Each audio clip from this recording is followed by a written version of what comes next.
Hi guys, Fla'nel here and welcome for this second video about the making of my Evelynn's cosplay. And today we're talking about the slashers. As I was saying in my first video, I made the costume of Evelynn from League of Legends, or KDA as you prefer, and decided to record it. If you're here after seeing the first video, oh my god, you survived my first blabbering and you're willing to listen to the second one? More seriously, thank you if you've seen the first part, and for the others, don't hesitate to go and check it out. It was about the making of the dress.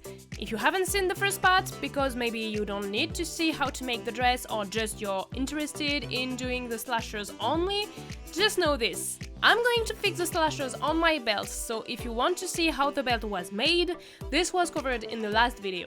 Now, slashers! First of all, I had to decide how long I wanted those and use an aluminium wire to give me an idea of what length I wanted. Once I had this, I cut it and put it on 3mm EVA foam, tracing the form I needed.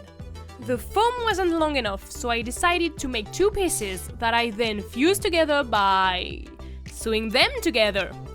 I used zigzag stitches to catch the two parts. This is a technique I already used for my Red Robin's costume, and it works like a charm. Once the foam was ready, I cutted 3 more aluminium wires at an equivalent size of the first one, and from this point, neoprene glue became my best friend. I took my paintbrush that is dedicated to neoprene and applied it on the borders of the foam, but also entirely on the wires. Waited 5 minutes for it to dry and then placed the wires on the foam. As I said earlier, I put 4 wires of aluminium because these weren't strong enough to hold the foam in place, and even less with fabric on it.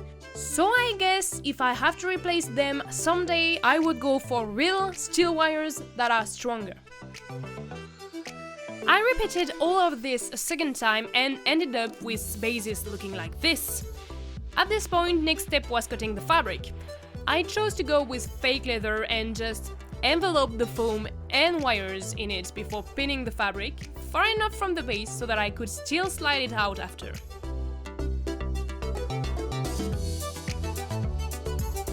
And obviously, I cutted the fabric, ending up with something like this. After pulling the foam out of the fabric, I then sewed the fabric, this being something more normal for a sewing machine this time, and once it was done, I had to just roll it back on the good side, which was really painful for my fingers for a reason that I still don't understand today. I put the fabric back on the foam base and then sewed on the borders next to the wires to have the stitches that we see on the official art.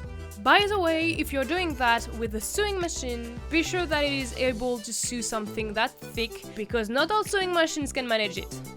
I did this a second time, and I had 2 beautiful bases for the slashers. But if I wanted to put them on the belt, I had to reunite them.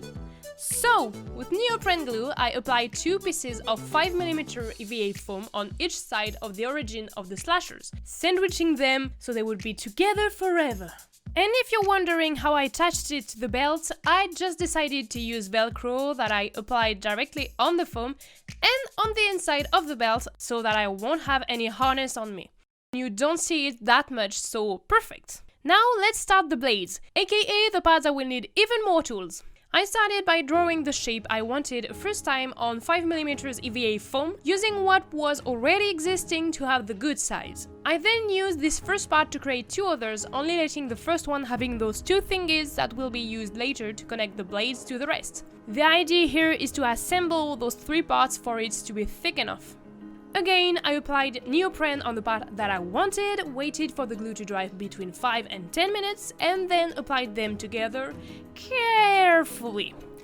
I took my time here because if I mess up, this would be really hard to unglue and I certainly would have to cut new pieces.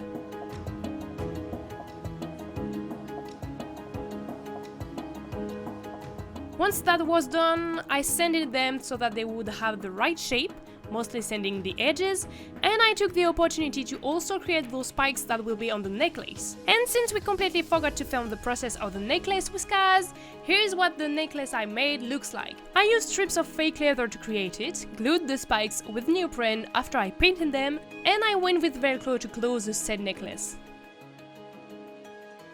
I painted the spikes and the blades with silver spray paint after applying a coating on the foam first. There was a bit too much paint at some point, but once I added a bit of shadows, thanks to basic acrylic paint, they ended up looking like this.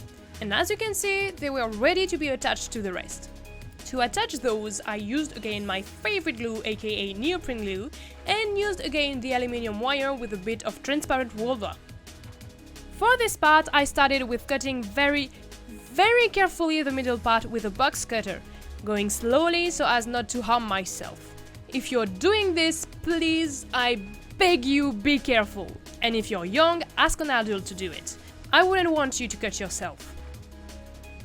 Once cutting was done, I traced the shape that I needed in the transparent worbler and then slided the set shape inside the blade. The idea is to reinforce the joint between the blade part and the tentacle part. God, I hate calling them like this. I also put wires on each side that are then going to slide inside of the other part. I'm sure there are more effective ways to do this, but I did it like that and it works for me. Back to gluing everything together, and guess with which glue? I applied it on the inside of the tentacle, where blades are going to be, and on the blades. This time I didn't wait for the glue to dry or the blades wouldn't have slid in, so I just put them together and it was already not easy, so yes, definitely not waiting for the glue to dry. Now that they were together, I waited a bit for it to be truly fixed, and it was all done! I'm really happy with the results, since they are hanging by themselves, not touching the ground, and I can have fun placing them mostly as I want, so I'm truly satisfied. I think at some point I might replace the aluminium wires with steel wires, as I said earlier, but for now they are perfect the way they are. Okay, so now I'd say that we've covered 60–70% of the cosplay if we're not including the wig. The last part remaining is now the clothes or rings. I don't know what people call them, I tend to think that they are more clothes than rings, but meh, they are kind of both. But you've understood it, I'm not going to cover this part in this video. This will have to wait next week, or not if you're watching this video when all the parts are out. For now, I hope you enjoyed this video. Love you all and see you next time!